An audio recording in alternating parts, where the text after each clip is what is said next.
Our series of debates continues with the candidates for Councilor-at-Large for the City of Fitchburg. There are 9 candidates on the ballot. You can vote for up to 5 of them. 8 of those candidates are here tonight. Annie Louise Belmer, Sally Cragin, Amy Green, Anthony Zarrella, Kevin Starr, Chris Batinsey, Beth Walsh, and Brian Lipomi. Thank you all for joining us. Our first question.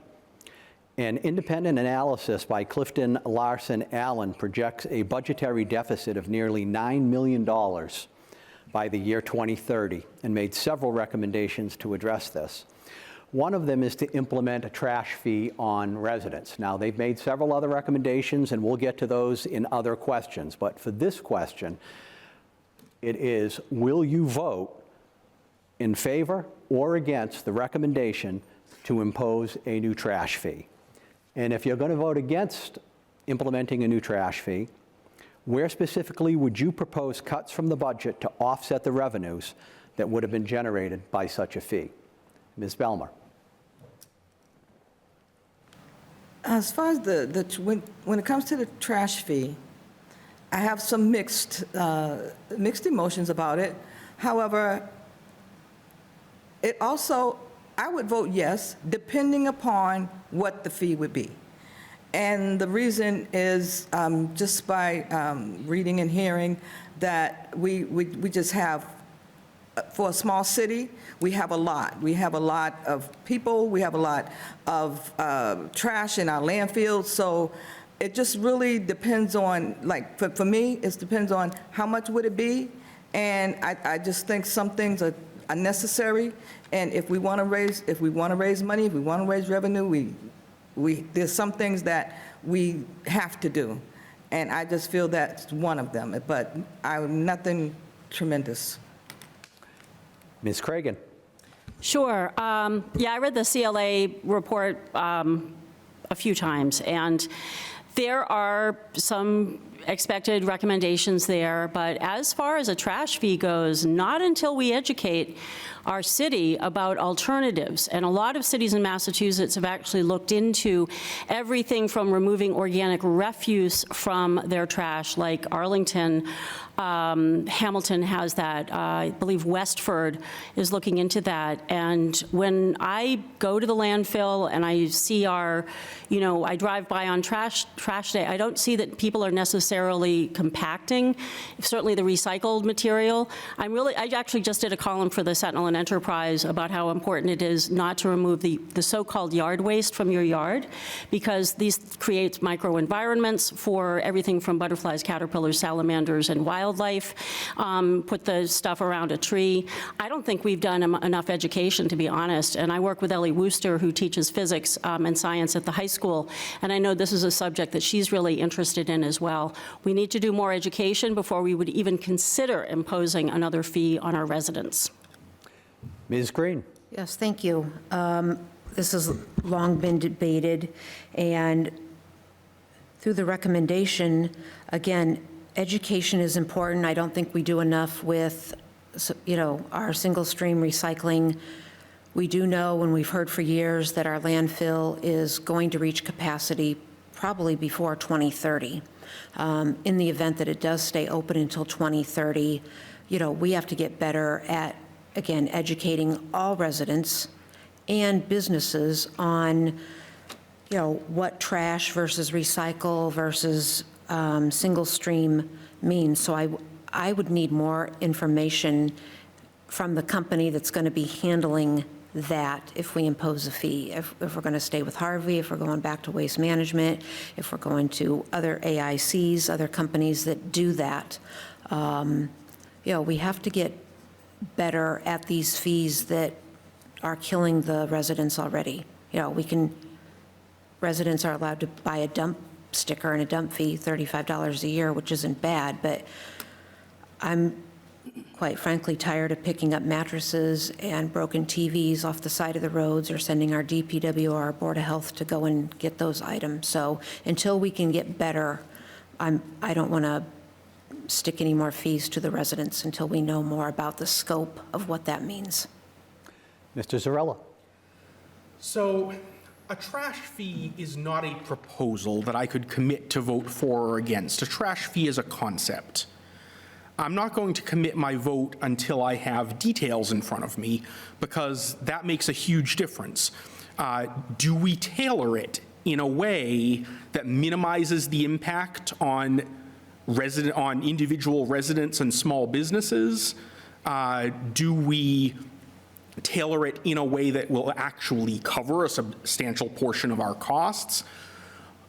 But as a concept, I think, as much as I don't want to put any new fees on the residents, I think it's inevitable, because we currently collect roughly $2.2 million in tipping fees from the landfill. That landfill will close by the end of the decade, if not sooner. And that not only puts us $2.2 million further in the hole, on top of that, there's the added cost of then trucking our refuse out of the city to some other landfill somewhere else. Now, I agree, education is an important component that can reduce some of those costs and possibly reduce the need for a higher fee. But ultimately, I don't see any place in the budget that can accommodate north of $2.5 million when that landfill closes. And so I think a trash fee is something that at some point we will have to explore. Mr. Starr. Yes, back in 2008, I believe, we began doing the single-stream recycling, and everybody remembers those nice yellow stickers that we got to put on the side of our barrels. And like Councilors Cragin and Green mentioned, we had to do a lot of education and explain to people exactly how easy it was to recycle. I became a big fan. I probably handed out at least 200 of those stickers to people. So, like Councilor Zarrella mentioned, it's probably inevitable, but I would not support it as it's written now. We have a large majority of our community is rental properties. People are paying a single fee, paying a single amount, but they have 5, 6, 7 units. I would be more inclined to support something if it's rewritten for all non-owner occupied multifamily rental properties. That's something I could be a little more in favor of. As it's written right now, though, absolutely not. So I would like to be able to push on and possibly look at, again, more education, but I think the homeowners right now are taxed enough as it is. So I would be in favor of it, but slightly amended. Mr. Batinsey. Good evening. Thank you very much for the question and for inviting me. I want to take a step back. I'm going to answer the question, but I want to put this in context. And I do want to pull the thread that Council President Zarrella has mentioned, as well as Councilor Di Natale.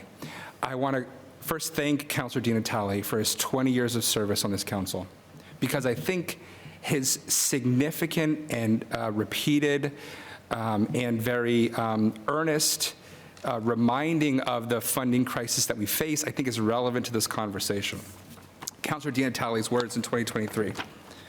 With the state not funding us adequately for 14 years and counting, and with our topography challenges unmatched by any other city or town, we face immense challenges in this area, meaning funding, and the only solutions are very simple but hard to attain. Again, his words. More Chapter 90 funding from the state. The only solutions are this. More Chapter 90 funding from the state, 1. Massive budget cuts in our city's budget, for which 96% is already accounted for by contracts or whatever, that's 2. Or 3, property tax increases, or in this case, nickel and diming the city's residents. I think while Di Natale is leaving this body, I would suggest that his concerns are as real now as they were when he said these in 2023, as well as when he was first elected in the early 2000s. My answer to this question is no, we do not need to be nickel and diming our residents. anticipate other questions about funding. My solution, if elected as councilor, would be to pursue option 1, more funding from the state through very vigorous and unified efforts among the Commonwealth's gateway cities, not by the problems facing us, but rather by recognizing the global scope of the problem. Ms. Walsh. Thank you, Kevin. I want to thank FATV and you, Kevin Cormier, for hosting us. Thank you.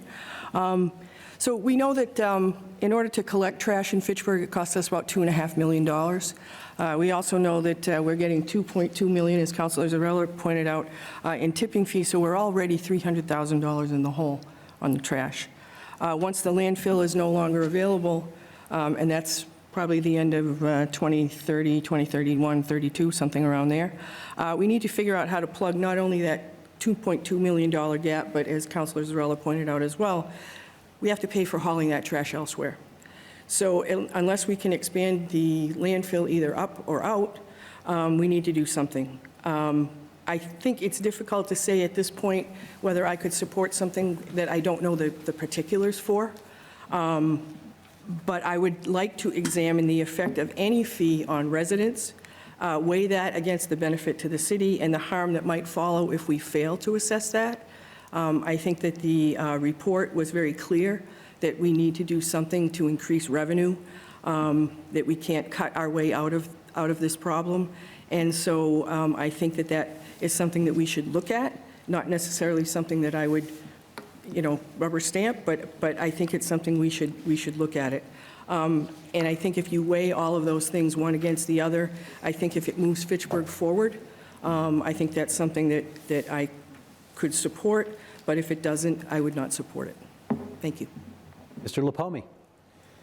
Anyone that looks at the CLA report likely had the same feeling that I did. We can't afford to keep paying more and more. Our demographic largely lives on fixed incomes, and many live in poverty. A vote to create new taxes is, in my opinion, a vote that disregards being a voice of the residents. I agree it's a difficult conversation that nobody really wants to have, but kicking it further and further down the road by saying there isn't anything else to do is a travesty. As a business owner, I make difficult decisions like allocations, how we obtain supplies, or cuts that lead to overall growth and longevity every day. I'll do so as a counselor too. There is always something that can be reworked, but not addressing how we spend or raise revenues currently today only leads to a harder conversation. When the CLA report came out, that was the time to implement internalization of our ambulance services and also implement becoming a regional dispatch center. I've personally been on the other end of the phone when a Fitchburg dispatcher called neighboring towns for aid because they knew our personnel were sent into a situation without backup or they had no available personnel to respond to an emergency. My experience gives me insight as to how we can not only generate revenue but also build stronger, sustainable emergency services in the city. It's time to internalize our ambulance service, create a regional dispatch, bring up our permits to proper costs, and have the difficult conversation to close the gap before considering our residents paying more as a feasible option. As an elected person, you work for the residents and are expected to be the eyes, ears, and voice of our residents. Okay, so we're going to open this up for up to 5 minutes for an open discussion amongst the councilors. One of the things I'll throw out there, if anyone wants to grab it, is that if we are going to have a trash fee, would it be your preference, if we are going to have one, to charge like Gardner does per homeowner or like Townsend does per bag? Go ahead. According to the CLA report, their words, currently these revenues and expenditures are included in the general fund. Therefore, any future negative net loss would be supported through other general fund revenues unless an enterprise fund is established. Solid Waste Enterprise Fund would enable the city to implement fees and plan for the likely closing of the landfill. The city must still prepare for the eventual complete loss of revenue. The establishment of the enterprise fund would help insulate the general fund Again, insulating the general fund and tax levy from eventual impact of cost changes. So there potentially is a solution for the bigger picture, but, again, I'm not sure I want to tax residents before we know what that looks like or how it would impact us, not only for today, but 3 years, 5 years, 10 years, and what that means. So most certainly, if we were going to implement anything like this, it would have to be after consideration of any other available options. Adding to the burden of the residents should always be a last resort. That being said, I'm not sure where we find $2.5 to $3 million short without imposing any new fees or costs. Mr. Lipomi mentioned increasing permit fees. That's an option we should certainly be looking at as well, but that's still an increased fee to residents and developers within the city. It's just a different increased fee. I think we should be looking at all options, but I do think that ultimately the city continuing to pay for the trash out of the general fund is not sustainable. You don't have to raise your hand, just jump right in. Thank you, and I really appreciate everyone's thought on it. As I sit here, I'm learning more and more. However, my answer doesn't change, but I do understand and I do feel that we do need the education, and that by doing small things, they add up to big things. You keep saying nickel and dime, nickel and dime. Nickels and dimes add up to dollars, and, that's the big picture. Fitchburg has a lot of potential. So it's not like we're just going to start doing everything right now. We have time. We need to look at, as you say, look at the budget, see what it is, but something has to be done. I'd rather do something small on a smaller scale with more people than something really, really big with less people, and no one's going to want to vote for it. No one's going to want to do it. Our city's just going to look worse and worse. So I just feel like we have to do something, and let's start something small, and let's not tax our people to a point where they cannot really afford it. I think, go ahead, Chris. Oh. Or Beth. I don't think that anybody is rushing to impose a tax on the residents. I think, though, that what we need to do is be realistic and look at the numbers that we see reflected back to us from this budget, and realize that we're potentially losing the $2.2 million that we gather once that landfill is sealed off.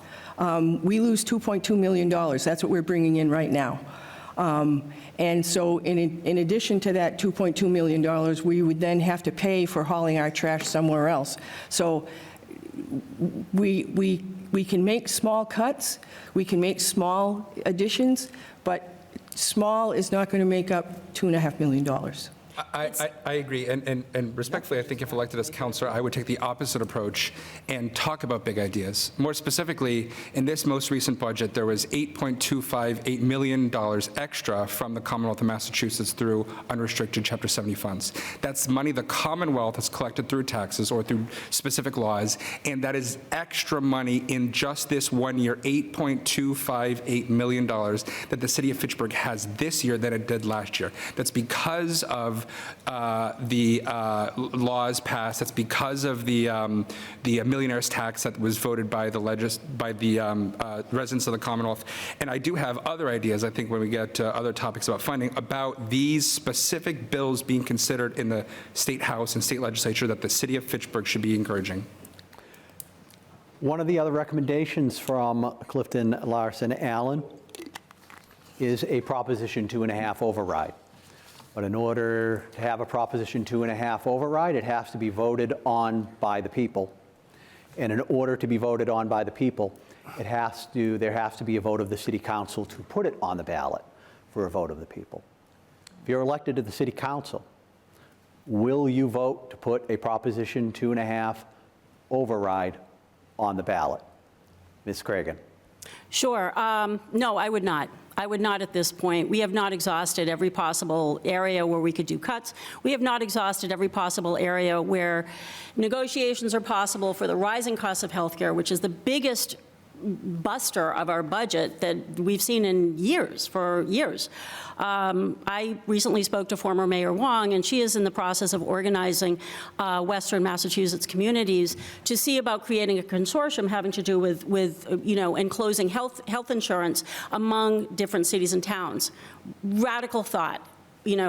Are we able to do that right now? I don't think so because of the contracts that we have, but we've got to kind of rise up and revolt. I also wanted to add, getting briefly back to the trash thing, organic material is almost 30%. Food waste is a huge issue. That is something that can be addressed household by household and in the schools and so forth. And paper is, like a fifth of all waste product. I know we can do better. I know it's something the mayor's concerned about, and certainly something I'm concerned about.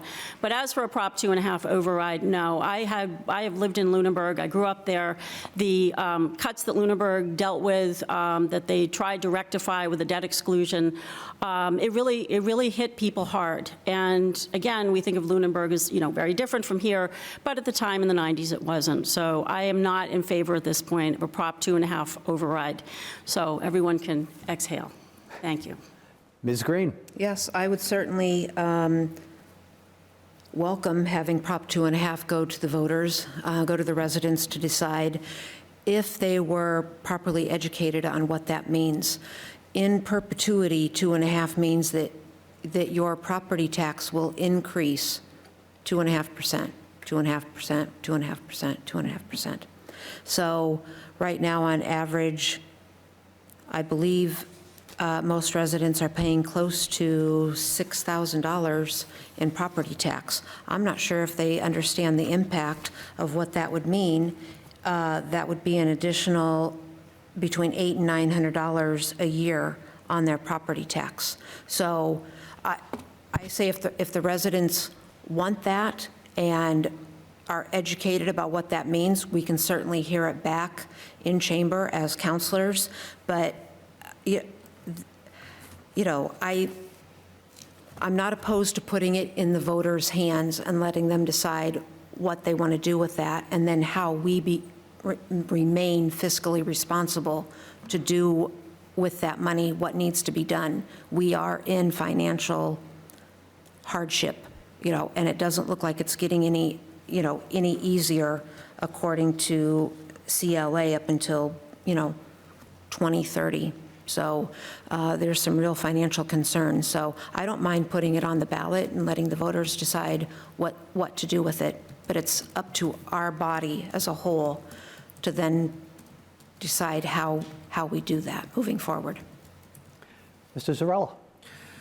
So first, just a point of clarification. Prop 2.5 allows us to increase the total levy by 2.5% per year. How it impacts each individual resident's taxes will vary depending on property valuations.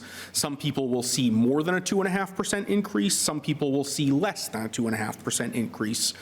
Prop 2.5 override would allow us to increase the levy amount, not the individual tax, by more than 2.5% in a given year. But then that increase would carry through to the future 2.5% increases. It would compound, in other words. So would I support putting it on the ballot?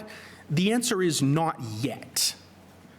I think it needs to be on the table. I think that it always needs to be on the table when the city is in a financial crisis, because ultimately we do work for the voters.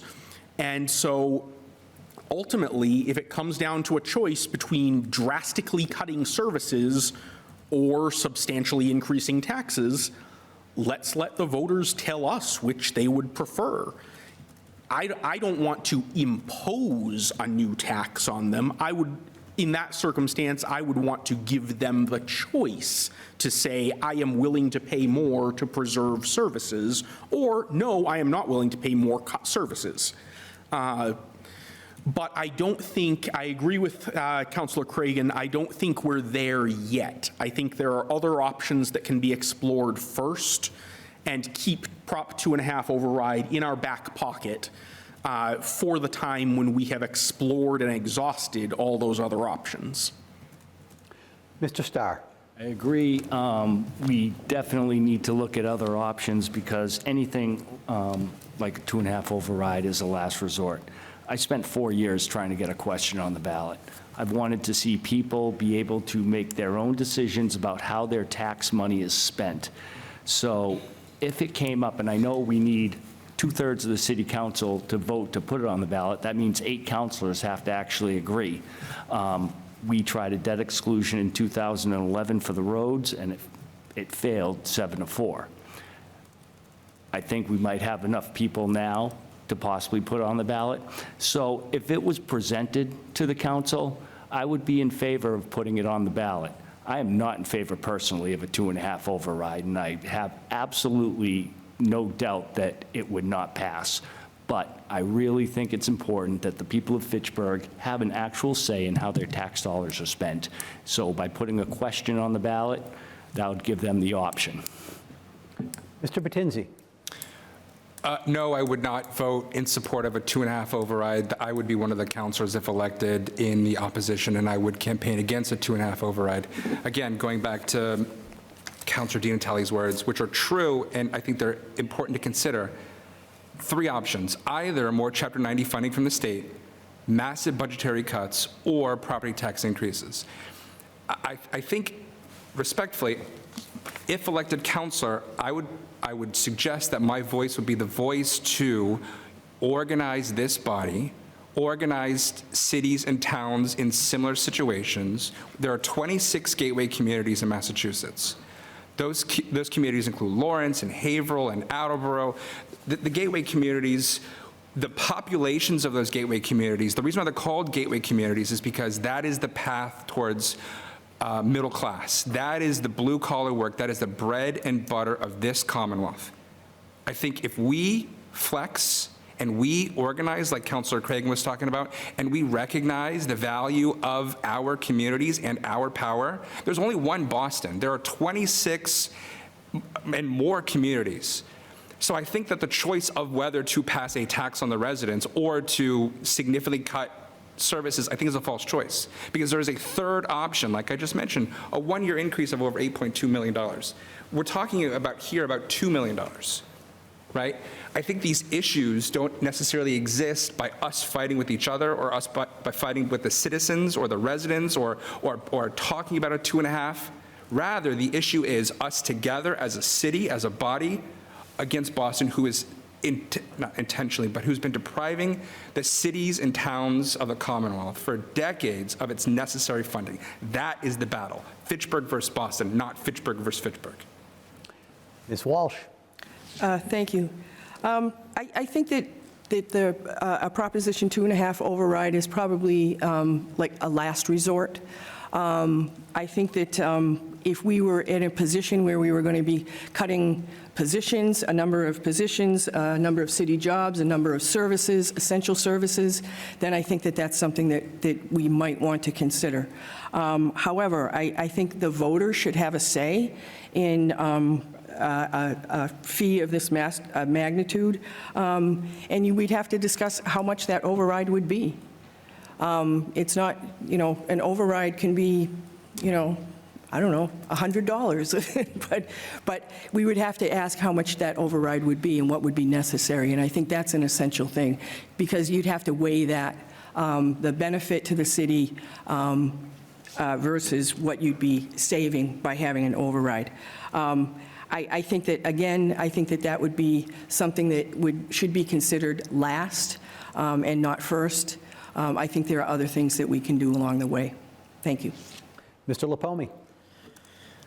I largely agree with what's been said. A prop allows for an additional tax increase for an indefinite period of time. I don't think we have more work to do taxing. I think we have more work to do raising revenue. I chose to call Fitchburg home after working in the city for years. It's not because it was the cheapest or the most convenient, but because Fitchburg showed me it will fight through anything with grit and determination, much like myself. The impact a prop would have on the young professionals and families looking to call Fitchburg home, I think would further deter the very people we're trying to attract to come here and only hurt revenue long-term. We're already contending with poor road conditions, low-ranking schools, Unitil, and the stigma associated with the dirty burg. The past couple of years, we've seen many strides in the right direction. We shouldn't be trying to give people another reason to put us into the no column. I do think a council with some fresh new ideas and perspectives, as well as a willingness to collaborate without all the divisiveness we've seen for years, is going to be the key. I chose to call this city home and bring businesses to Fitchburg after a decade of watching it because I knew it was on the edge of greatness. My business that recently moved downtown brings people from over an hour away every day and has become a valuable resource to combat some of the illegal dumping. The business also occupies a property that was long vacant, brought jobs, pays livable wages, and adds feet on the street, spending money locally. That's what we need, is sustainable solutions. Ms. Belmer. Hello again. Hi. Prop 2.5 override. One question that always came to my mind since I've been a resident here, a proud resident that is, I call Fitchburg home, is can it be less than 2.5 override? Can something happen in that era where that could not be? Because Fitchburg is a city. This is a place where we want to call home. It's a place where we want to attract young families with their children, and so that they can build homes and then be able to afford to live here. So we don't want to tax them out, but we want to make sure that we can grow our city. As I said before, Fitchburg has a lot of potential. We have a lot of vacant buildings. It's a travesty to ride through Fitchburg and it looks like a ghost town. There's just too much going, there's too much here that's going to waste. And if we can, fill those buildings, fill those with young families. And as Brian was saying, we want a place where people are going to want to come and live and bring their children. But you can't bring your children or yourself to a place when you don't know if you're going to have a place to live, you're going to know if you'll be taxed out, you don't know what's going on with your city. And personally, I would just love to see a lot of more families come and move into Fitchburg, and for us to get rid of some of this vacancy. However we have to do it, these are all conversations, I'm sure you've heard it before, but there are ways that it can be done. It's being done all over America. Just come together and let's talk about, doing something like that versus, Proposition 2.5 just keeps getting denied. You put it on the ballot, ain't nobody gonna vote for it. Who wants more taxes? Nobody. And so let's try to figure it out. Let's try to get something done. Does anyone have anything to add to this question? Yeah, without change to revenue options, the use of reserves or non-recurring revenue sources, cuts to service, and/or a reduction in the workforce, the forecast will have the city looking at significant budgetary deficits. Our costs are more than our revenue. We have potentially before us a 49% increase in education costs from $90,564,000 in 2026 to $113 million in change in FY 2030. So we have to get real with how we are going to fund that gap of revenue. So like I said, I'm not opposed to putting it on the ballot. I didn't say that I would be for a 2.5 override. Putting it on the ballot and letting the voters decide, I'm in favor of that. But looking at the pie chart of the percentage of our services that are offered and the percentages of how that takes from our budget, it doesn't look like we're going to be able to make any reduction to that while increasing the revenue until we get new businesses into this community and provide homeowners an opportunity to buy single-family homes, not rental properties. Go ahead. That's where I think, I mean, numbers are numbers, you know what I mean? The fact that we're operating in a deficit clearly shows that we're in some financial trouble. We are, but what you said about economic development is absolutely correct, Councilor Green. Thank you for saying that. The economic development piece, we haven't explored yet. I'm hoping there's a question relating to this down the line, Mr. Cormier, but we'll wait and see. The economic development in Fitchburg has never been moving as quickly or as vigorously or as interestingly that I've seen. I've only been on the council for 3 years, but I was on the school committee for 14 years, and seeing, again, vacant storefronts that now are filled, that might have a restaurant, might have an independent business such as Let's Rage, which is owned by Brian at the end of the table. People want to come here. They want to support Fitchburg.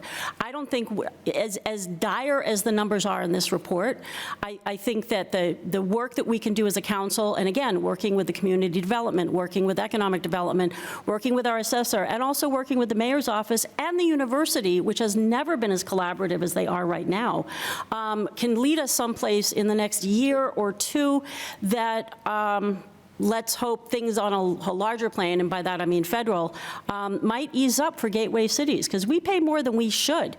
We are paying more for, we're not getting as much from our Chapter 40 money, we're not getting as much for our roads because we have more challenging roads. It's like we have more challenging students. It costs more to educate our students. And at various points, DESE, Department of Education and Secondary Education, has recognized that. But overall, economic development has got to be a huge piece of this conversation. And I think that that's critical, because we need to take charge of this ourselves. Yes. I know that Mr. Batinsey has said twice now we need to approach the state about getting more Chapter 90 money. I think that the representatives that we have tried. Absolutely. And for years. And if you're in the Senate, you have to have 30, there are 40 senators, so you got to get all those people to agree with you. People in Boston aren't willing to send more money to Fitchburg. So I think we need to take this on ourselves. We need to increase revenues, and the more revenue that we increase, the more we depend on ourselves to get ourselves out of this, the better. And I think Exactly. House Bill 3110, I'm holding it right now, just to follow up on what Councilor Beth Walsh had just said. The House bill that's titled, sponsored by over half the members of the House, is, quote, an act combating offshore tax avoidance. One of the co-sponsors is our own Representative Kushmerek.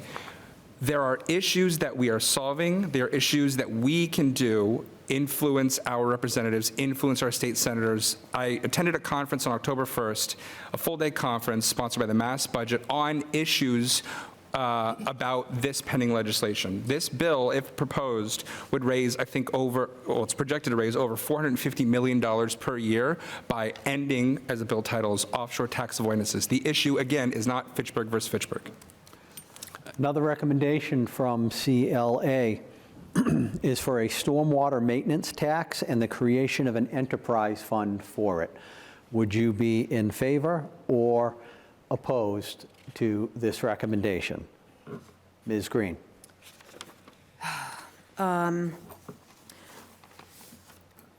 Again, I would need to know what that looks like, what that actually means. I mean, we've addressed our roads forever on this council, not only our body, but previous bodies as well. Our roads are challenging. Our topography is challenging. The fact that we have roads, and I'm going to use Franklin Road right now as an example, not proper. We can't control stormwater if we don't have culverts, if we don't have ditches, if we don't have manhole covers that are in operation. So until you're willing to take this on at the root cause, I mean, yes, it sounds great. Yes, it's an enterprise fund that would help offset our deficit, but do we have the money to invest, the money that would be needed to invest in that to make a real impact? I don't know. I don't know what that looks like. I haven't I don't think we've brought that up as a big picture to our DPW commissioner on how they would even handle that. Where would they start with that? So until it's further explained to me so that I'm comfortable with it, I don't know how I would feel about that until it's fully explained to me. Mr. Zarrella. So I think Councillor Green makes a very good point. We are short on infrastructure for stormwater. Our infrastructure is not up to snuff at the moment. Everyone knows it. The DPW doesn't deny it. But we need money for that. And that is exactly what this sort of proposition would be intended to accomplish. Now, again, details are important, and I would not commit to vote for or against until I saw the details. I would want to see a fee that is structured carefully to fall principally on large sources of stormwater runoff, not on driveways and residential roofs. However, in concept, this one I'm fully in favor of, because here's the thing. Right now, everyone in the city pays for our stormwater, including people who aren't contributing to it in any significant respect, including even people whose property is helping with the stormwater issue. Someone who owns half an acre of forested land, which is soaking up stormwater, is still paying for stormwater. To put it into an enterprise fund and to assess a stormwater fee puts the burden of our stormwater infrastructure squarely on the specific property owners who are creating the most expense. If it's structured properly, again, obviously details are critically important, but if it's structured properly, then say a parking lot, which pays very little in property tax because it's not worth much in and of itself, but creates a huge amount of stormwater runoff, that would then be paying its fair share, so that so the other residents of the city are not paying for that. Mr. Starr. Thank you. I think we need to, again, that's something we definitely can't rush into in regards to need a lot more education. But the thing that I really want to look at is let's find a way to get rid of the stormwater without it going into our catch basins. So one of the things that was brought up many years ago was considering low-impact drainage. Anybody that's ever seen the parking lots at Fitchburg State, the Ross Street lot, they have looks like a forested area. What it basically is, it's an area where the stormwater can all flow into basically a basin, and they put native plants in there, so there's no maintenance, and all the water can go right back into the earth. It's not sitting on top of an asphalt jungle or going in and heading straight to, whether it's a wastewater plant or back to the rivers. So I would like to see a plan put in place for any future businesses. If they have X amount of space, they must put in low-impact drainage, because it actually, I think it looks nice. I've seen some attempt, it looks like they're trying to do it down on John Fitch Highway where Harbor Freight is. But it's something that taking advantage of Mother Nature and having something look nice while at the same time saving money or not having to tax people, because we actually have a place for that water to go. Mr. Batinsey. So for those residents not familiar with what we've been talking about, reports and CLA and the shorthand and everything like that, it's from this report right here.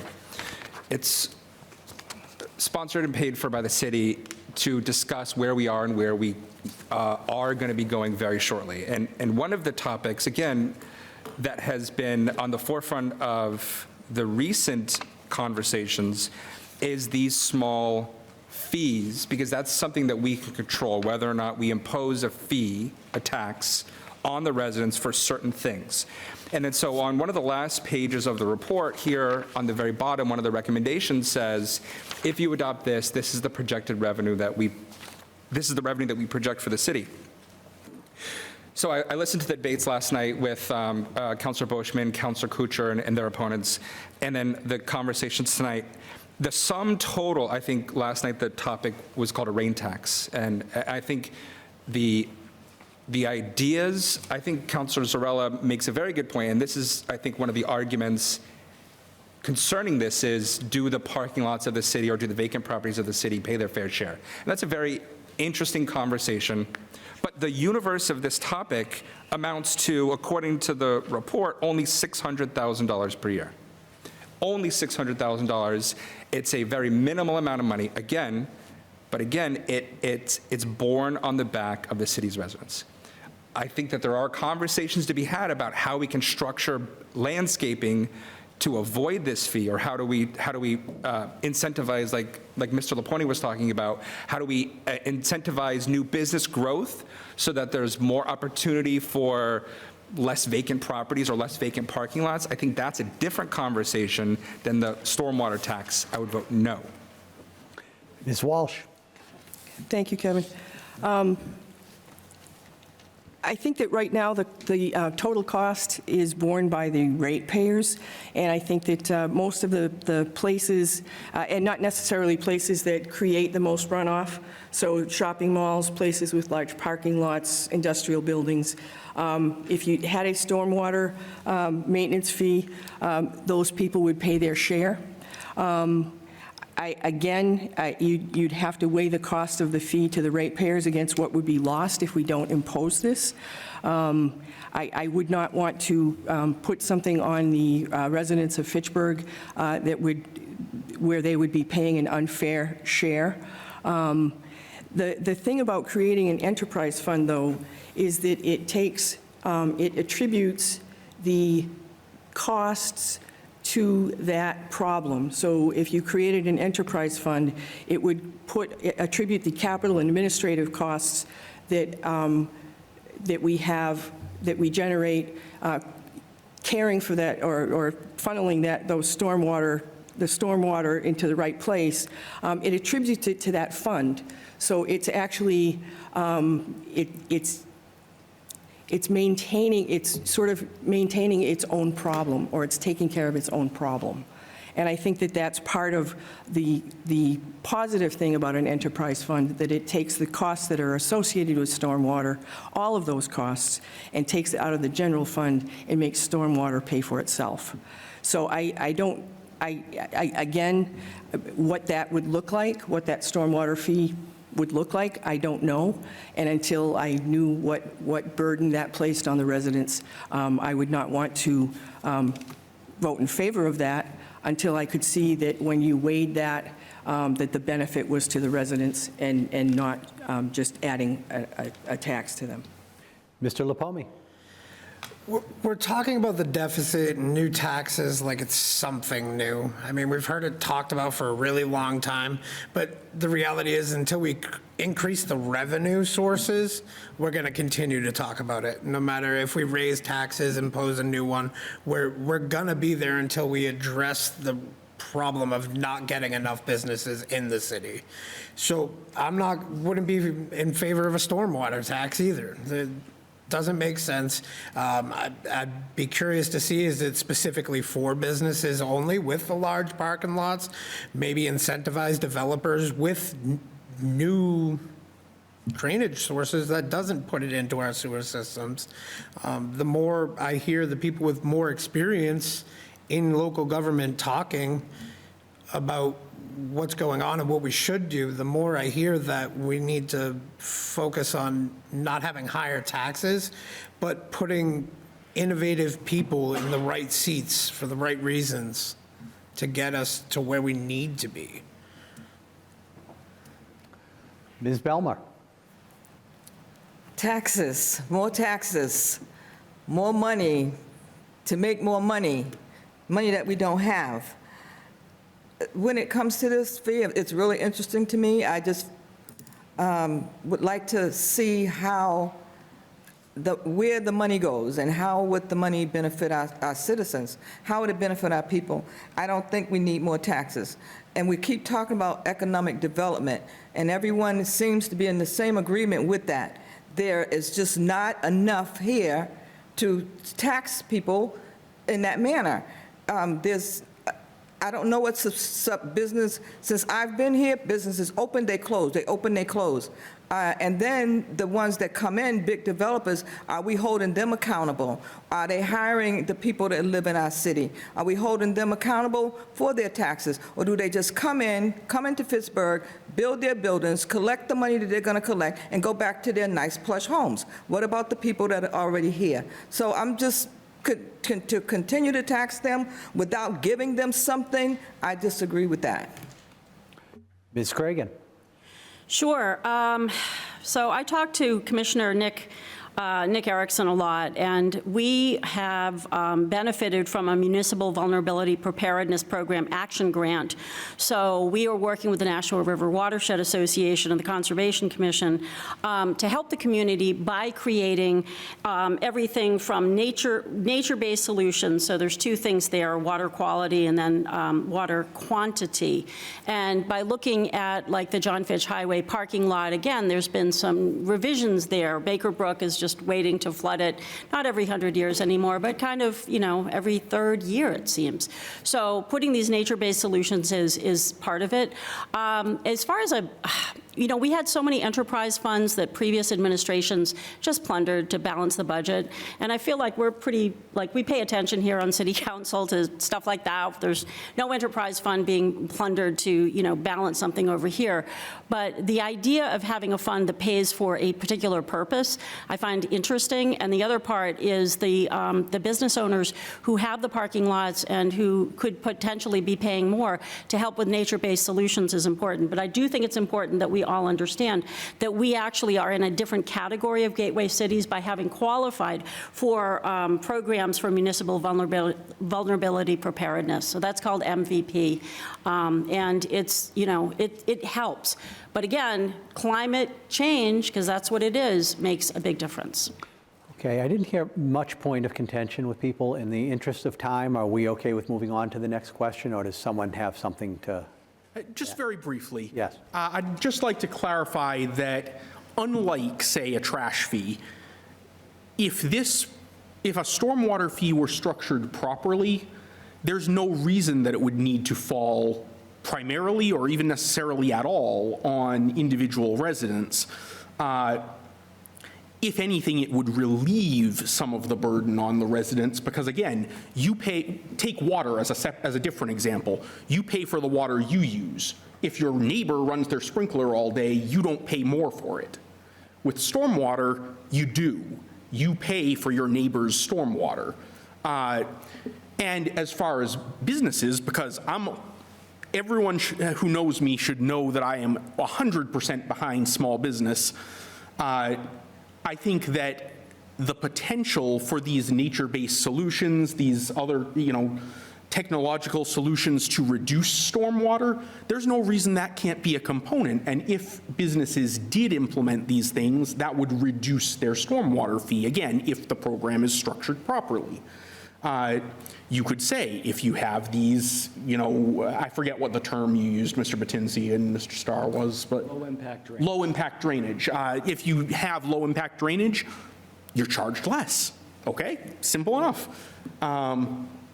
So I think that goes hand in hand. It's not different solutions. These are all components of the same solution. And I think, too, that if you did institute low-impact drainage, those systems are going to cost money, too.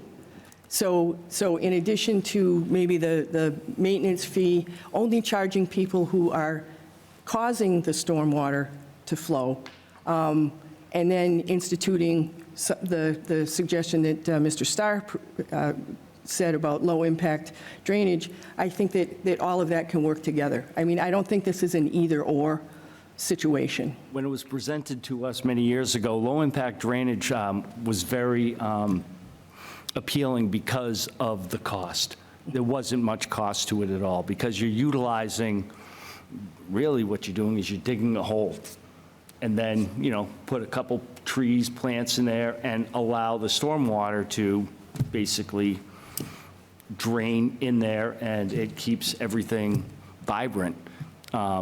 And it's funny because I live near Fitchburg State, and it's really nice actually walking through the Ross Street lot and the other one further down North Street and see how nice everything looks all grown in. Okay. Anyone else? All right, moving on. As Fitchburg focuses on new construction and repurposing of existing buildings, should development efforts be directed primarily toward expanding affordable housing options to support working families and maintain community accessibility, or toward market rate and higher end housing that may attract residents with greater financial resources capable of stimulating business investment and broadening local tax base? Now, the easy answer to this, obviously, is we need both. We need balance, right? That's the political answer. But as proposals come before you, which of those do you think should take priority? The affordable housing or market rate? Mr. Zarrella. So the answer is both, of course, but I'm not going to dodge the question, but the real answer is both. However, to answer the question directly, I think market rate, because we already have more than our proportional share of subsidized and affordable housing in Fitchburg, and that's difficult for our tax base.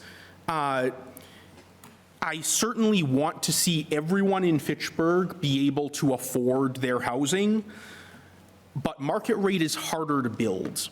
Affordable housing has a lot of support from the state and even, for now at least, from the federal government. And market rate needs a bit more of a push. Market rate draws residents who can support our growing business economy, because as our small business owners can attest to, you can't have a business if no one can afford to shop there, if no one can afford to patronize it. And again, I want to represent and support people of all income levels in Fitchburg, but the cold, hard reality is that people living in affordable housing have less disposable income. That's just a truism. So if we want to have our businesses well supported, we need to increase our customer base, basically. And that means creating more market rate housing. That being said, it should be evenly distributed throughout the city. We don't want the low-income area and the wealthy area, because that never works out well. We need to have it well integrated so that everyone at every level of income and housing feels like they are a part of the same community. Mr. Starr. Thank you. Again, it's too easy to say both. But I also agree, we need to think about more market rate housing. Fitchburg is kind of unique. We are attracting more and more people, as I like to say, from inside 128, because you can still take a train from here and get to North Station in just, well, it's supposed to be an hour, but it's probably an hour and a half or so. But we're attracting more people, professionals that work in Boston, because what you can get for a house in Fitchburg for, say, $400,000 is more like an $800,000 or $900,000 house in Acton or Concord or Carlisle, or pushing closer to Boston. And you need to build up that tax base, and you're not going to be able to build it up with affordable housing. We need affordable housing too. Everybody knows that. We are not an affluent community, but as I sit here and I look over at a beautiful Dario's across the way, we want people to be able to, go in there and move to the city, take advantage of that, spend their money here. Whereas if we're attracting more more affordable housing, we're not going to have those people spending the money in the city. So in order to support our small businesses, I think we really need to look at building more market rate housing to attract those people who wouldn't look at Fitchburg otherwise, but because they can have a beautiful, beautiful home for short money compared to what they'd pay closer to Boston. Mr. Batinsey. To borrow a very famous phrase from a president who said it exactly 100 years ago this year, in January 1925, the business of Fitchburg is business.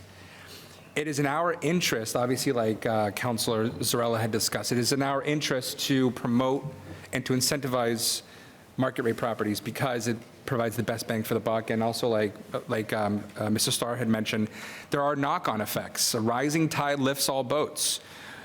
Moran Square is a great example. I love Moran Square. I think it's a great example of the success that the city has, the potential the city has. Moran Square is a beautiful, long block of apartments. And Dario's right downtown is in a restaurant that's open, and there's a coffee shop right across from Moran Square, and there's a coffee shop over here. If you build it, they will come. Most recently, right across from the courthouse, sandwiched between the police department and the Fitchburg District Court, that beautiful Gothic building, the former old registry building or courthouse or whatever you know it as, was recently sold off to a developer who has plans to not only create market rate properties, but here's the trick with the laws, is that the bottom floor, at least in Moran Square, the bottom floor is often used for retail space. So you get the double bang for the buck. In Moran Square, let's say, for instance, you have retail on the bottom, and then you have apartments on top. Or the beautiful properties that we have available, we're able to sort of incentivize or promote policies or have an idea of what the property should be, either keeping in conformity with its historical character or whatever it is. But the answer is obvious. It's market rate properties, because that is the easiest and quickest way to help increase the revenue of Fitchburg. Ms. Walsh? Thank you, Kevin. I think, we do need a mix of housing, subsidized, affordable, and market rate housing, but we don't want to have certain areas of Fitchburg be one or the other. We want that mix all throughout the city. The plan in Fitchburg, since I think back when Tom Skorowski was head of economic development, has been to develop apartments or places downtown where the first level is retail and the upper floors are housing. So I think that has been that has been the plan for a long time in Fitchburg. Right now, we have a number of market rate housing units being developed, and I think that the city, we've done our best to enter into tax incentive agreements with developers to come into the city. Also, we've supported them in their applications for HDIP money, so again, a state-level tax incentive to allow developers to come in, put in a couple of $1 million into a building, and then charge a rate that actually pays them back, but it also, those tax breaks make it so that those rents don't have to be impossible. So they're getting a break, we're getting a break, and we're getting more housing. And the more supply that we have in Fitchburg, it might take a while, but the more supply we have, the more supply, the lower the demand or the lower the rents. So I think that is also true. Also, market rate households pay more in real estate tax. They also spend more in our businesses. So the one thing we do have to think about is the effect on parking and schools, because that's something we need to watch out for. Mr. Lipomi? Does it really matter what we call them if the residents can't afford either option? I recognize it's not just a Fitchburg issue, but a pressing issue nationwide. And our city has been doing a phenomenal job at making our vacant buildings very attractive opportunities for developers.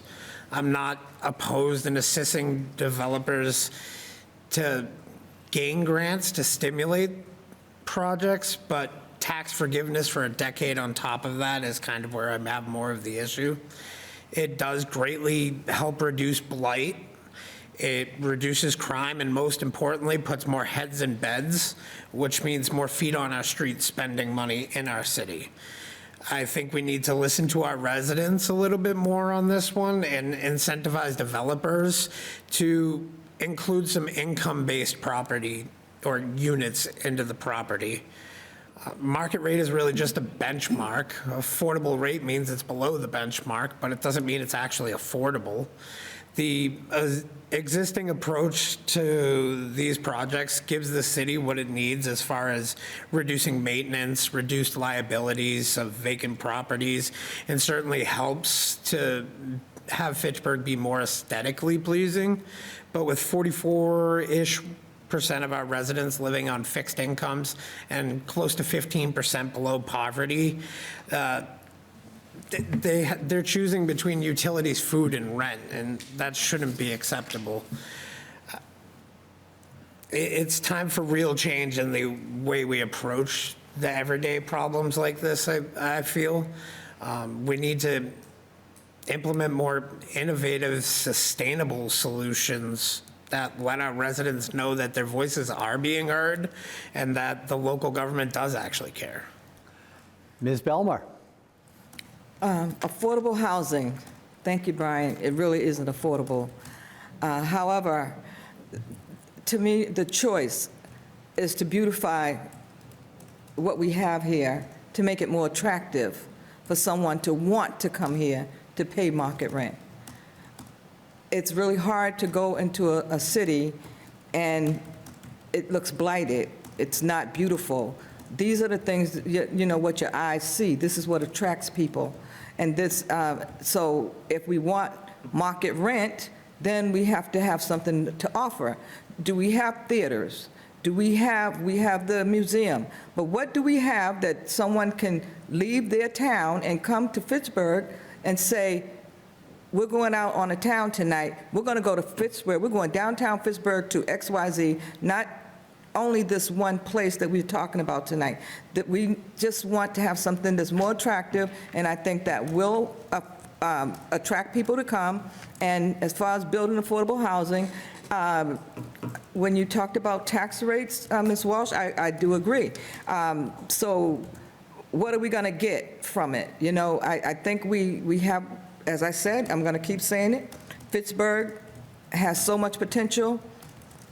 I just think, and I would like to be a part of the solution to look at these things and see what we have to offer, move families forward, and attract young adult professionals to Fitchburg. Ms. Cragin. Sure. Fitchburg has always been half owned homes, half rented homes. These numbers haven't changed much in the last 20 years, and when I look at census numbers, those numbers haven't changed very much at all. That's what Fitchburg is, owned and rented. So we have as many rentals here as Gardner has homes. That's a lot of rentals to manage.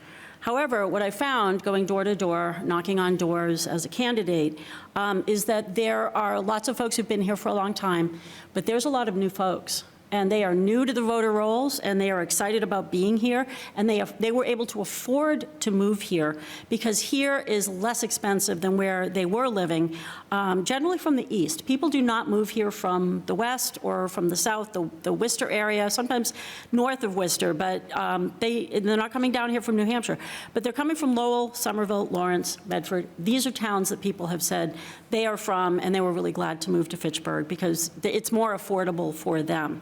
Now, right now, the focus is on our downtown buildings because they have been vacant and unoccupied for years and in some cases decades.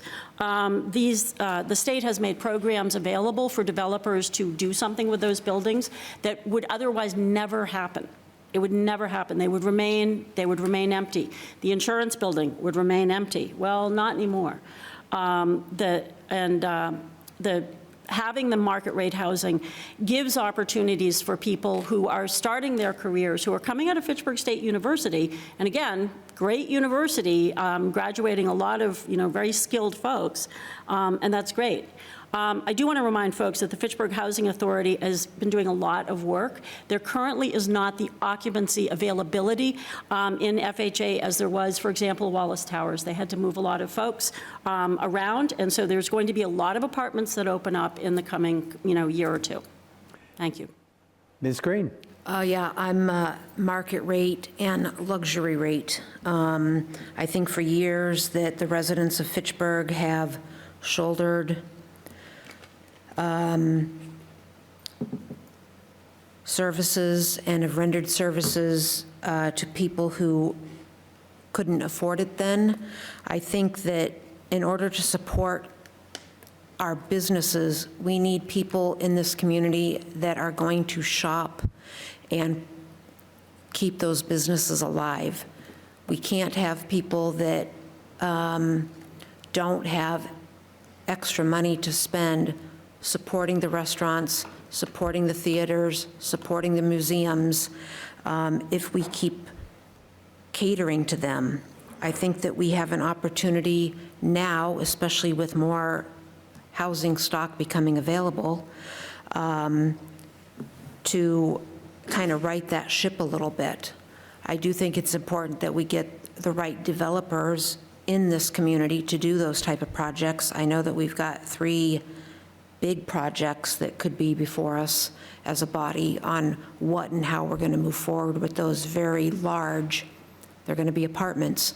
So, with that comes, that apartment complex pays 1 tax, 1 fee, but yet every resident in that complex has the ability to make use of all of our services, including our education department. So there is always cost associated with doing business. So I want, people who want to come to this community to have money to spend in this community. As a business owner, I count on people who have money to spend. Does anyone have something to add to this? I do. I think that Sally Cragin made a good point, that for the longest time in Fitchburg downtown, a lot of the buildings downtown were empty. And the reason they were empty is because the people who owned them didn't want to spend the money to bring them up to code. People would come. I had a friend who was interested in opening an artist studio. She was told she could spend the $20,000 to upgrade the storefront. And then when she was done, she was not going to take that $20,000 with her. So I think that we're in a position right now where some of these empty buildings, a lot of these empty buildings are being developed.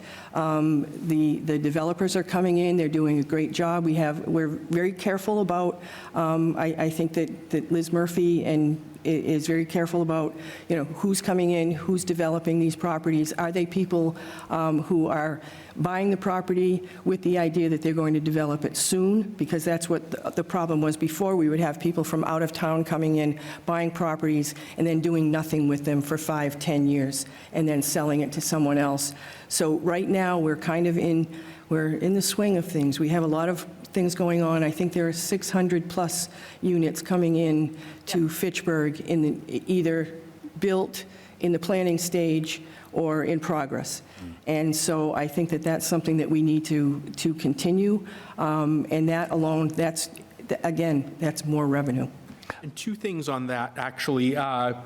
One is one thing we're doing to incentivize that or to disincentivize people from buying up vacant properties and just sitting on them is we now have a vacant property registry. Yes. Which imposes a registration fee on the property owner, which starts off very low because we don't want to harm someone who just happens to not be able to fill their property for a year, but it escalates over year to the point where if you are just sitting on the property, eventually it's going to become more cost effective to either develop it or unload it to someone who will.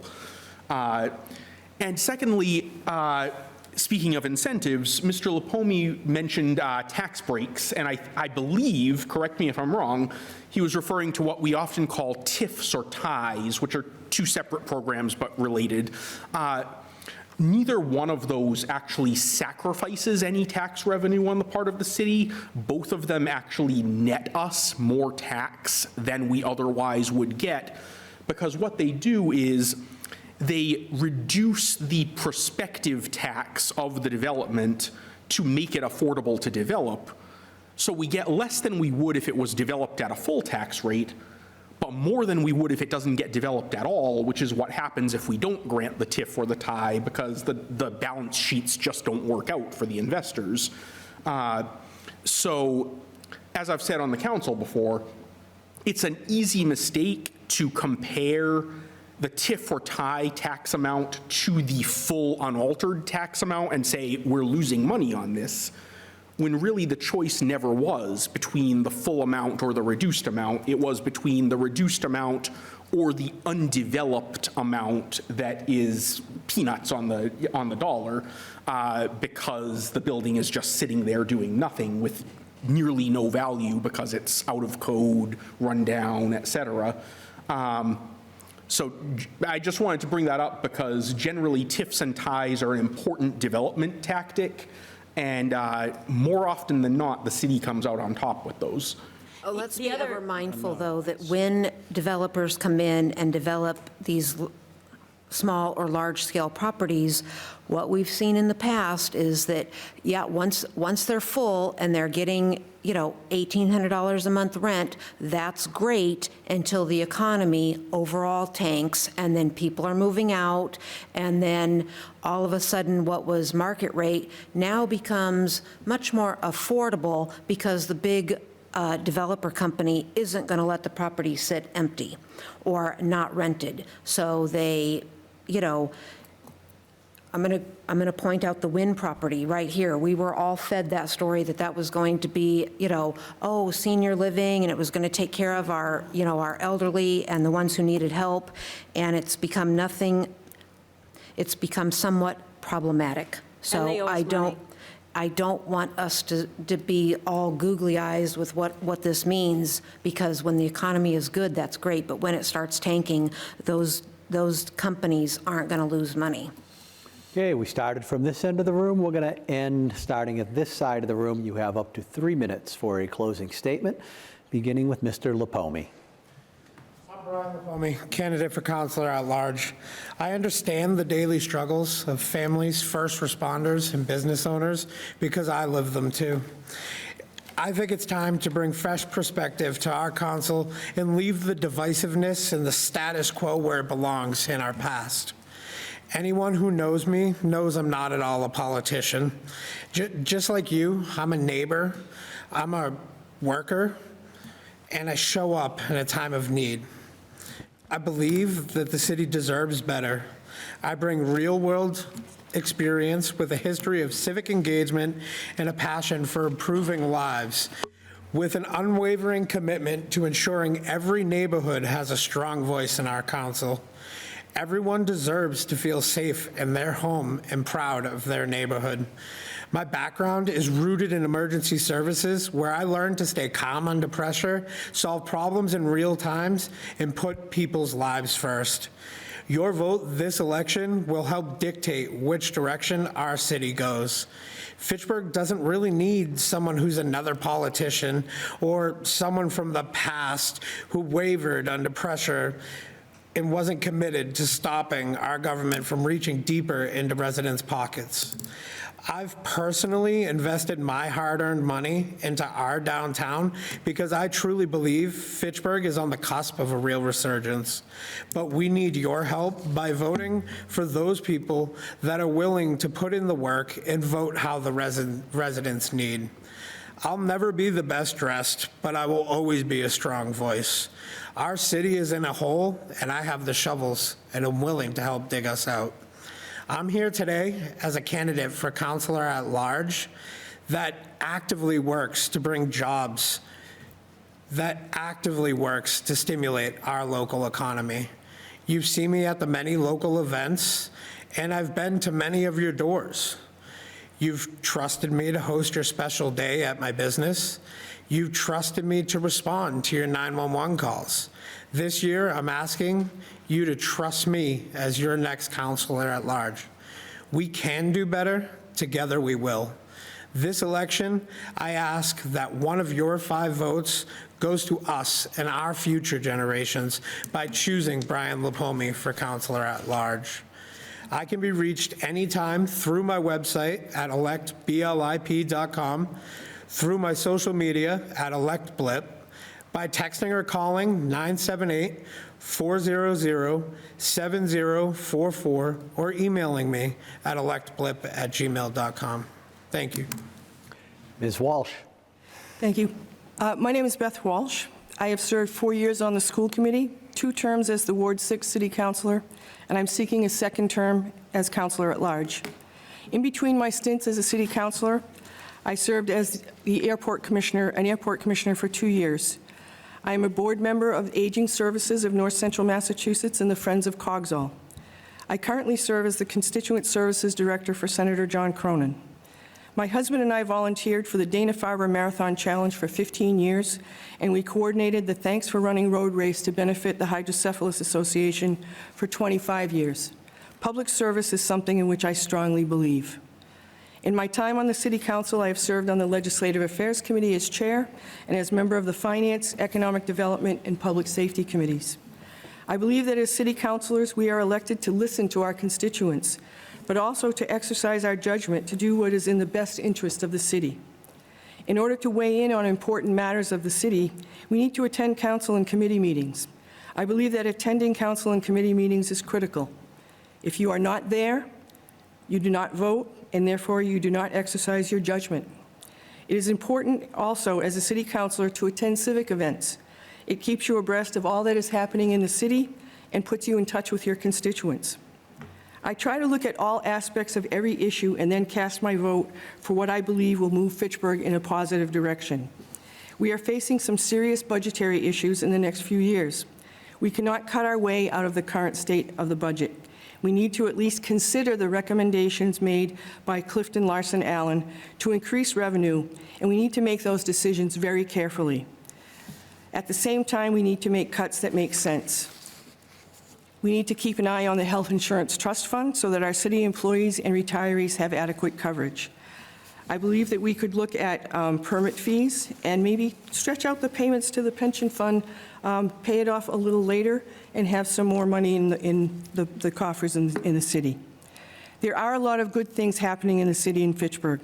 We have a new library, or we're having a new library built, and it will be open fairly soon. The arts community at the former B.F. Brown School, the new Crocker School, housing developments that are completed, in progress, or in the planning stages at Moran Square, along Main Street, Depot Street, and River Street, and new businesses are opening every month. I believe that Fitchburg can not only survive, but thrive. However, it's going to take some work. I'm willing to do that work, but I need your help in order to have that opportunity. I would appreciate your vote for Elizabeth Beth Walsh, City Councilor-at-Large, on November 4th. Thank you. Mr. Batinsey. Buenas noches. Me llamo Christopher Batinsey.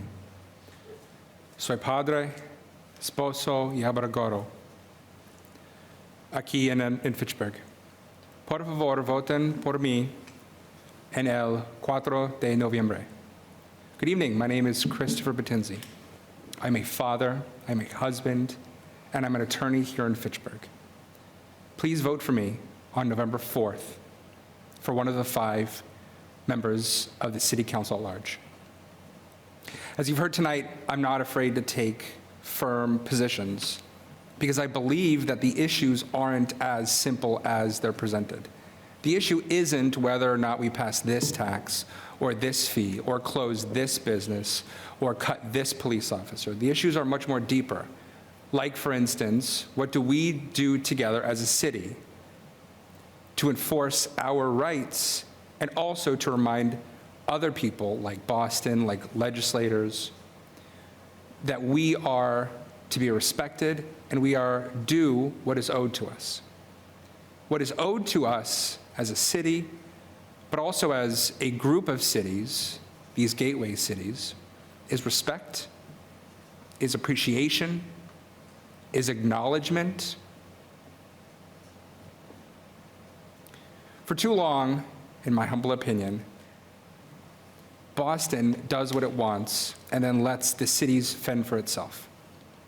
I think one of the most recent things that Governor Healy did when she first became governor is pass a $1 billion tax cut. And then we found out a week later there's a $1 billion budget hole. But that affects us because the net effect is Boston, the legislature, does not provide the funding that it's owed to its cities and towns. And more specifically, the money that we were able to see this past year, and I misspoke earlier, it was $8 million for education funding, not unrestricted Chapter 70 funding. But That $8 million largesse we were able to see is because of hard-won victories like the Fair Share Amendment. There are other legislation that is pending. I've talked about one tonight, but there are other issues that are outside of our control that we should be engaged in as a council. We should be petitioning our legislators, whether it's Senator Cronin, whether it's Representative Kushmarek, who are both doing great jobs. But they are two of many legislators who need to hear our voice. That is the answer. The answer is us unifying, us coming together, us petitioning our legislators and Governor Healy to show the respect and the money that we're owed. Mr. Starr. Thank you very much. First of all, congratulations to everybody. Fantastic conversation in here tonight, and I really enjoyed, and I actually learned quite a bit, because one of my favorite expressions I ever use is what you learn after you know it all that counts. So I appreciate all of you. My name is Kevin Starr. I'm candidate for Councilor-at-Large. I'm a husband, I'm a father. I've owned my home in Fitchburg for 22 years. 18 years ago, I had the honor and privilege of being elected Ward 4 councilor. At the time, we had a brand new mayor. Mayor Wong faced a $6.8 million deficit for fiscal year 2009, and we only had $30,000 in stabilization. So I still feel like we're in much better shape now than we were then, because we were forced to lay off police officers, reduce police officers' ranks. We did not fill vacant positions in the fire department. We had the library only open, I think, for 16 hours a week. And everybody remembers we had to turn off streetlights.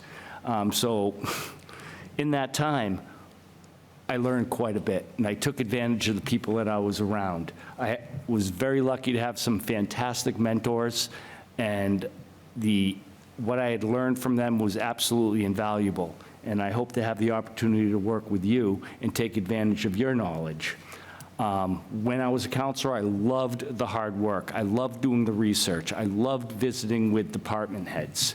I loved trying to find the answers to all of my questions behind the scenes. I preferred to work that way instead of airing any issues that I might have had in public, and I can promise you that's something that I'll never do. I would like to continue to encourage, I like to say, courageous investment.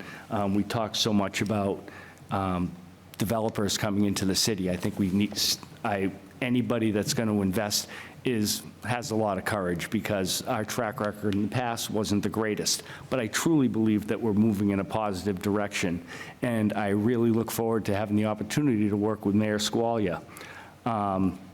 So I will always encourage two things: accountability and communication. I believe in holding myself and everybody else accountable, and I promise to communicate as much as I possibly can. So on November 4th, I hope you would consider me. I would like to return to the City Council. It's been 14 years. I have missed it, and I look forward to the opportunity to serve the people of Fitchburg. Thank you very much. Mr. Zarrella. I'm Anthony Zarrella, President of the Fitchburg City Council. We've talked a lot tonight about the looming financial crisis in Fitchburg, and there is no sugarcoating it. We're in a tight spot. We can't cut our way out. We can't grow our way out. We can't raise enough revenues to close the budget gap. We need to do all those things all at once. And that takes hard work. It takes all of us working together at all levels of government, and it takes leadership. And leadership means, in part, a willingness to make unpopular decisions. Decisions like supporting revenue measures that ask more of our residents now for the sake of stability in the future. Decisions like frankly admitting that there is no solution that is painless or that puts all the pain on people other than you. A refusal to do that would not be leadership, it would be pandering, and I won't do that. And I trust that the people of this city will understand the need, even if they don't like it. Heck, I don't like it.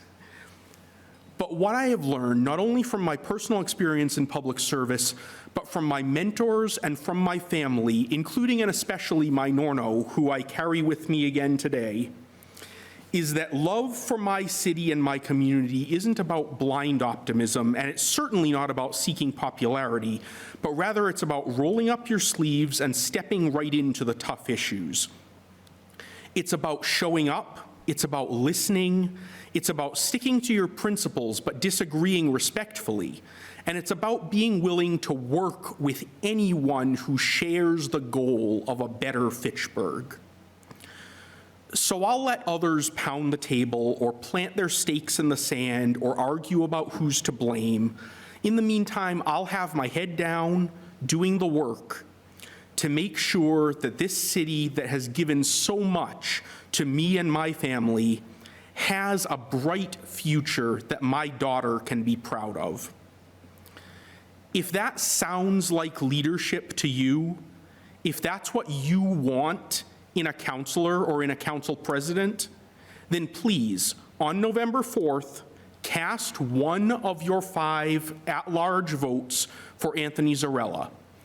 But even if you don't choose to vote for me, please go vote. Ms. Green. Thank you. I have served this community that I love for the past 25 years in some capacity, for the past 12 years as a city councilor. Moving forward, I ask you not to give up on us. We have hard work and financial issues that we need to face. I am using my 31 years of business experience to continue to be fiscally responsible. I will do my due diligence in bringing forward the truth, and I will do so with integrity and solutions to keep the residents of 01420 informed. Vote on November 4th for Amy Green, Councilor-at-Large. Positive energy to continue to move Fitchburg forward. Thank you. Ms. Cragin. Thank you, FATV, the greatest local cable access station going. Our host, Kevin Cormier, and Nate Glennie, and Dave Cormier, and I think Dan behind the scenes. It is amazing to have this local cable access program happen. We're really grateful to have the opportunity. My name is Sally Cragin, and I am asking for one of the 5 votes that you may cast for City Councilor-at-Large. It is important that you see what members of your City Council can do. It is also important that you see us here in these seats doing our jobs on the 1st and 3rd Tuesdays of the month. It is also important that you see us at school events, civic events, and community gatherings. Also, I might add, at Market Basket, where I hold office hours periodically. As the current chair of economic development, I work very hard every day to support our local business, to connect business owners to city services, also to one another and to customers. Last summer, after talking to many business owners all over Fitchburg, it was clear that there were people who had questions on how do I expand my business, or how can I reach more customers? So we organized a small business information session at City Hall with Mary Jo and Liz from the City Hall. So 22 people RSVP'd the day before. I thought that was great. We were all excited. But the day of the event, more than 60 people were in the room. The conversations were fantastic. The information from Mass Front Door, which is the business sector for the state government, was wonderful. Hearing that businesses on Main Street could access funding for a sign, this was news shared by Maribel Cruz of the Planning Department, was really encouraging to many people. Now, yesterday I spoke to Chris Hudson. He was an attendee. Chris has recently purchased City Cab. Now, City Cab started in Fitchburg in 1962. Since the information session, he got his business on Google. He's getting more customers now. He signed on with Fitchburg Fiber, our amazing local technology company, and he's got 3 more people getting Hackney licenses joining his firm. I am really glad I called Chris, and I'm really glad to tell you about this conversation. The more communication we do among ourselves, whether we're residents, businesses, or families who just moved in, the stronger this city is in. We're going to have another small business session in January. I'm really proud of supporting recent votes like the new electric vehicle charging stations, expanding the length of the airport to take jets, and I also continue to volunteer and interact with our schools.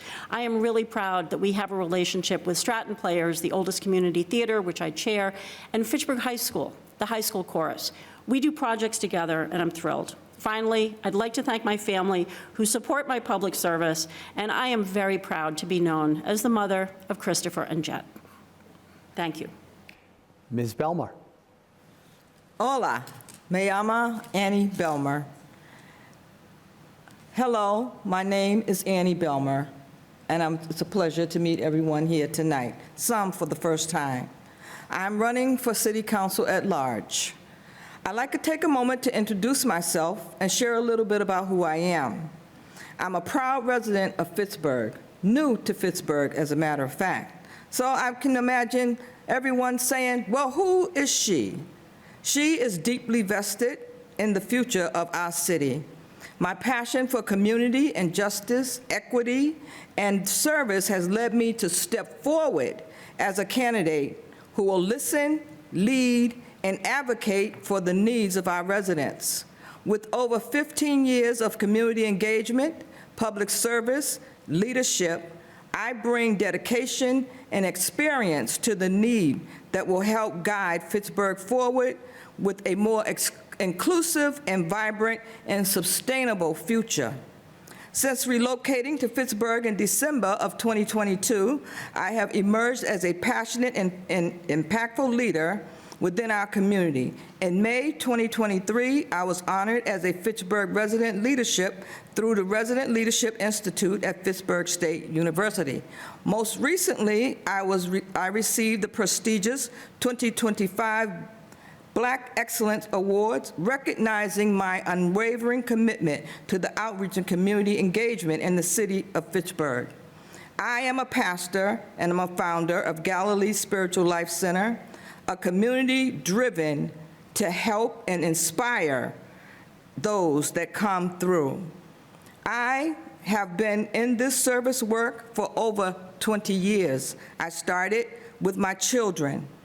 I am an advocate for affordable housing, human rights, economic empowerment, and the support of our elderly to advance healing and equity for all people. My dedication as an advocate for social justice and cultural celebrations, I am co-founder of the Fitchburg Juneteenth Community Collaborative, an organization of 9 that celebrate the Juneteenth celebration in this city. My leadership also extends to multiple organizations. I'm on the board of the Fitchburg Council on Aging, New View Community, and the North Central Massachusetts Faith-Based Community Coalition. I thank you for allowing me to throw my hat in the ring to be one of the 5 candidates for your City Council at Large. A little bit too, I want you to know that I have simple pleasures. I love to laugh, plant, dance, listen to music, and watch movies. And that concludes this debate for the candidates for City Council at Large in the city of Fitchburg. I want to thank all the candidates for the past hour and a half. In the political climate we have in this country, would have thought we had 8 candidates running for the same office to have such a respectful, engaging, and enlightening conversation for an hour and a half. It is certainly, you all should be role models for candidates across the country. So thank you for your participation. As a reminder, the election is on Tuesday, November 4th. Polls are open from 7 a.m. to 8 p.m. And as a reminder, this year, the city of Fitchburg has changed some of the polling locations. In Ward 1, the Knights of Columbus has moved to South Street Early Learning Center at 376 South Street. Ward 2, the old polling location was at St. Joseph's Church. That has moved to Rheingold Elementary School at 70 Rheingold Avenue. And in Ward 5, Rollstone Congregational Church has moved to Crocker Elementary School, 200 Bigelow Road. So now you know where to vote. No excuses not to. Thank you all. Bye-bye.